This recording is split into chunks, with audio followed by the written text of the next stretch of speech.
আমরাই বাংলাদেশের বাঙালি, আমরা এই সিলেটবাসী। শাহজালালের জন্মভূমি, আমরা প্রিয় সিলেটবাসী। আমরা সবই ভুলে গেছি, ভুলে গেছি, ভুলে গেছি, সবই ভুলে গেছি। ৭১ সংগ্রামে বাংলাদেশ স্বাধীন করেছি। ৭১ সংগ্রামে বাংলাদেশ স্বাধীন করেছি।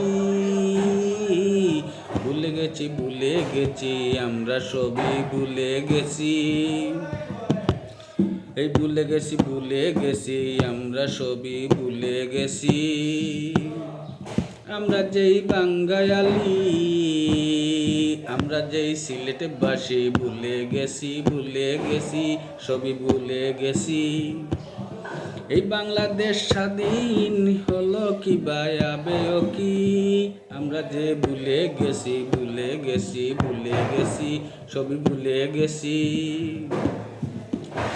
বাংলাদেশেরই গৌরব, আমরা এই সিলেটের মানুষ, তাহারি নামটাকে ভুলে গেছি, ভুলে গেছি, ভুলে গেছি।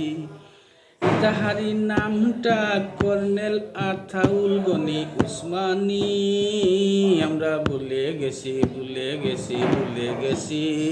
ওই আমরা ভুলে গেছি, সিলেটবাসী ভুলে গেছি। ওই কর্নেল আতাউল গনি উসমানী, মুক্তিযুদ্ধের সর্বনায়ক আতাউল গনি উসমানীর নামটাও যে ভুলে গেছি, ভুলে গেছি, ভুলে গেছি। আমরা ওই সিলেটবাসী,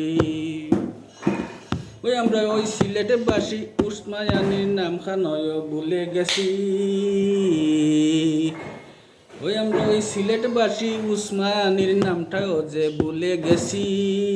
আমরাও কি ভুলে গেছি, ভুলে গেছি, ভুলে গেছি, আমরা ওই সিলেটবাসী। মুক্তিযুদ্ধের সর্বনায়ক আতাউল গনি উসমানী, মুক্তিযুদ্ধ সর্বনায়ক আতাউল গনি উসমানী, ভুলে গেছি, ভুলে গেছি, আমরা সবই ভুলে গেছি। আমরা সিলেটবাসী, ওই আমরা সিলেটবাসী, আতাউল গনি উসমানীর নামটাও যে ভুলে গেছি, ভুলে গেছি, আমরাও যে সিলেটবাসী, আমরা ওই সিলেটবাসী। মুক্তিযুদ্ধের সর্বনায়ক আতাউল গনি উসমানী, মুক্তিযুদ্ধের সর্বনায়ক আতাউল গনি উসমানী, ভুলে গেছি, ভুলে গেছি, আমরা সবই সিলেটবাসী। আমরা